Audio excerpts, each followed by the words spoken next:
giga બાપુ બારોટ સભાગૃહ લખે તો બારોટની કલમ હોય અને ચુવડિયા કોડીના દીકરાની જીભ હોય તો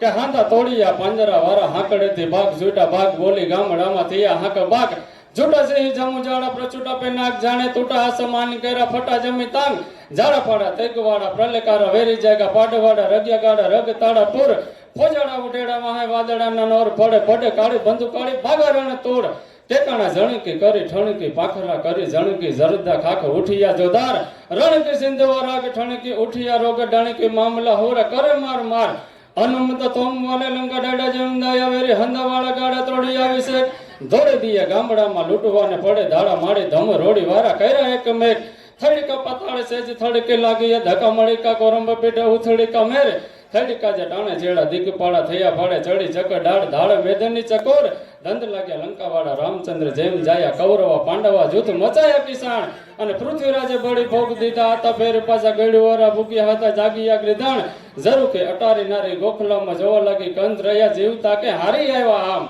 અને આવું જ એક સભાગૃહ મહારાણા પ્રતાપનું કે પૂર્ણ હિન્દુસ્તાન એમ કહેવાય છે કે જેના ખંભે આજકાલ લેતું હોય અને એની નીંદર જેને હરામ કરી હોય એવો હિન્દુઓ શાલિગ્રામ મહારાણો પ્રતાપ વાંકાનેરના શક્તિસિંહ ઝાલા લખે કે હલ્દીના મેદાનમાં મહારાણા પ્રતાપ યુદ્ધ કરવા કેવી રીતે ઉતર્યા હતા